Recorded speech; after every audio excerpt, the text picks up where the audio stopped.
예수를 본받아 쉬운 8번째 시간입니다.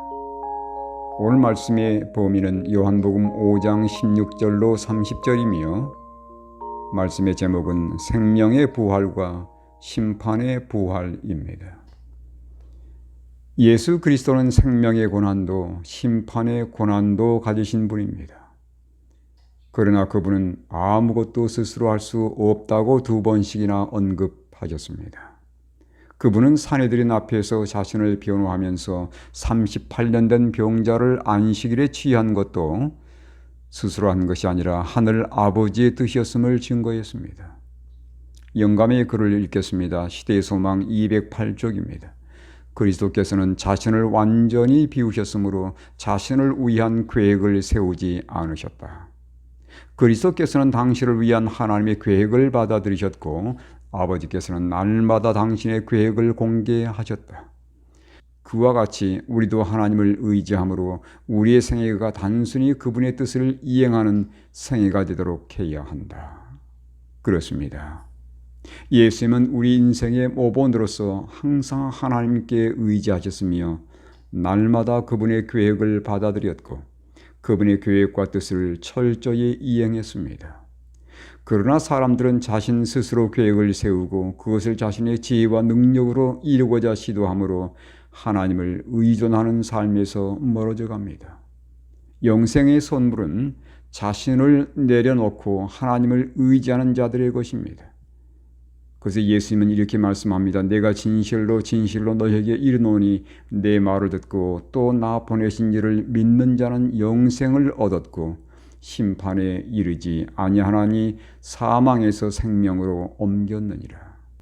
여러분, 이 말씀을 자세히 살펴보도록 하겠습니다. 첫째, 영생은 그리스도의 말씀을 듣고 하나님을 믿을 때에 주어진다는 것입니다.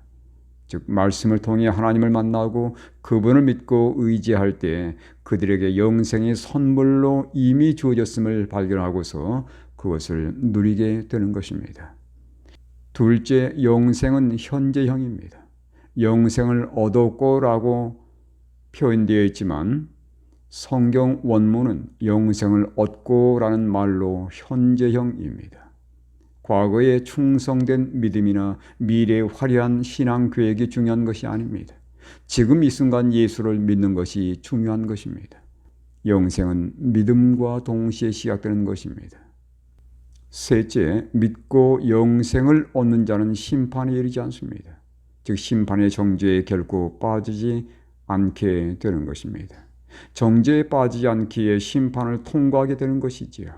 따라서 믿는 자에게는 심판에 대해서 두려워할 것이 아무것도 없습니다. 그뿐 아니라 그리스도께서 하늘 법정에서 나를 위한 대언자 즉 변호사가 되시며 동시에 그분이 나의 심판장이 되시기에 그리스도를 믿고 의지하는 자들에게는 심판은 분명 복음이 되는 것입니다. 혹 믿음의 여정 동안에 그리스도 안에서 일찍 잠드는 자들도 있을 것입니다. 그러나 염려하지 말 것은 생명의 부활이 우리를 기다리고 있기 때문입니다. 예수님은 두 종류의 부활을 소개하고 있습니다. 생명의 부활과 심판의 부활입니다. 장차 온 인류는 두 부활 중 하나의 부활에 참여하게 될 것입니다. 믿고 의의를 행한 자들은 생명의 부활에 참여할 것이며 믿기를 거절하고 불의를 행한 자들은 심판의 부활에 참여하게 되는 것입니다. 생명의 부활은 예수께서 재림하실 때 성도들이 참여할 부활이며 심판의 부활은 재림 후 천년기가 맞춰지는 때에 있게 될 악인들의 부활입니다. 왜 천년기 후에 악인들을 부활시킬까요?